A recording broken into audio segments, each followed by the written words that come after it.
किस अर्थव्यवस्था में किसी अर्थव्यवस्था में उत्पादन के सभी साधनों पर सरकार का एकाधिकार होता है? तो समाजवादी अर्थव्यवस्था में। ठीक है, कौन सा अर्थव्यवस्था में? समाजवादी अर्थव्यवस्था में।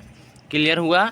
फिर से थर्ड नंबर क्वेश्चन है, आगे क्वेश्चन है कि औद्योगिक क्रांति के कारण समाज का विभाजन कितने वर्गों में हो गया? समाज का विभाजन कितने वर्गों में हो गया? तो 2 वर्गों में हो गया। याद रखिएगा, 2 वर्गों में हो गया। फिर है कि फ्रांसीसी समाजवाद का जन्मदाता कौन है? फ्रांसीसी समाजवाद का जन्मदाता कौन है? तो सेंट साइमन है। कौन है? सेंट साइमन है। याद रखिएगा, कौन है? Saint Simon. और यह पिछले एग्जाम में भी पूछा हुआ है, तो इसको आप याद रखिएगा कि फ्रांसीसी समाजवाद का जन्मदाता किसे कहते हैं? तो सेंट साइमन को। फिर है कि स्वप्नदर्शी समाज का संस्थापक कौन था? स्वप्नदर्शी समाज का संस्थापक कौन था? तो ओवेन। कौन था? ओवेन था। याद रखिएगा। फिर है कि इंग्लैंड में समाजवाद का जनक किसे माना जाता है? इंग्लैंड में समाजवाद का जनक किसे माना जाता है? तो रॉबर्ट ओवेन को ही। किसको? रॉबर्ट ओवेन को ही। फिर है कि कार्ल मार्क्स का जन्म कहाँ हुआ? तो कार्ल मार्क्स का जन्म कहाँ हुआ? जर्मनी में हुआ था। कहाँ हुआ था? जर्मनी में हुआ था।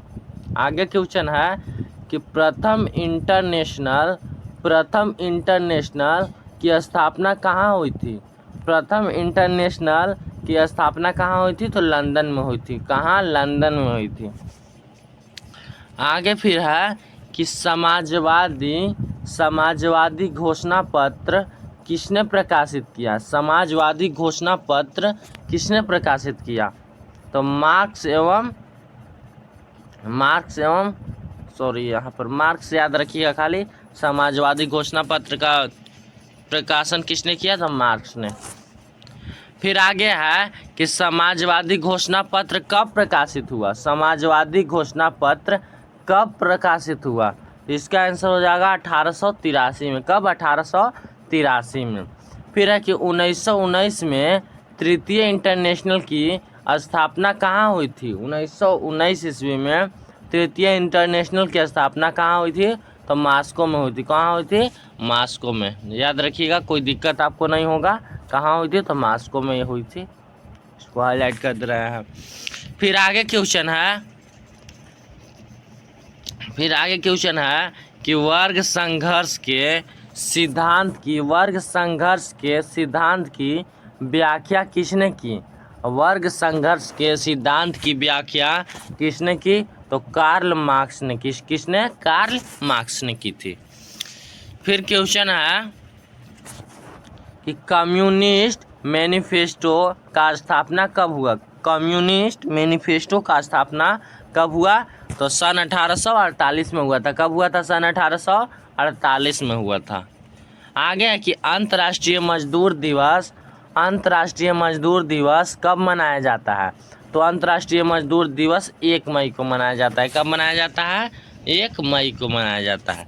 फिर है कि द्वितीय अंतर्राष्ट्रीय संघ यानी द्वितीय इंटरनेशनल या अंतर्राष्ट्रीय संघ की स्थापना कब हुई?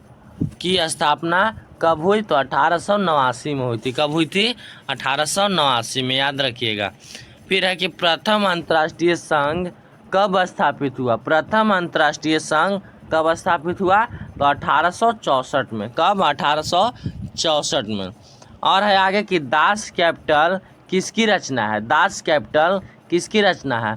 तो दास कैपिटल कार्ल मार्क्स की रचना है। किसकी रचना है? कार्ल मार्क्स का रचना है। और दास कैपिटल का प्रकाशन कब हुआ? तो 1867 में। कब हुआ था? 1867 में। याद रखिएगा। और है इसे दास कैपिटल को समाजवादियों का बाइबिल कहते हैं। और आगे क्वेश्चन में भी है कि किसे समाजवादियों का बाइबिल कहा जाता है? तो दास कैपिटल को ही समाजवादियों का बाइबिल कहा जाता है। याद रखिएगा आप सब, कोई दिक्कत आपको नहीं होना चाहिए, याद रखिएगा। फिर आगे क्वेश्चन है कि वैज्ञानिक समाजवाद के अवधारणा का प्रतिपादन किसने किया? वैज्ञानिक समाजवाद का अवधारणा का प्रतिपादन किसने किया? तो इसका भी आंसर हो जाएगा कार्ल मार्क्स। ठीक है।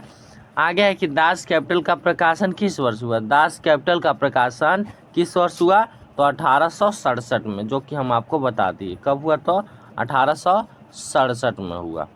कोई दिक्कत आपको नहीं होगा तो याद रखिएगा यह सब क्वेश्चन को। फिर है कि war and peace, war and peace किसकी रचना है, तो war and peace Leo Tolstoy की रचना है। किसकी, लियो टॉल्स्टॉय की रचना है।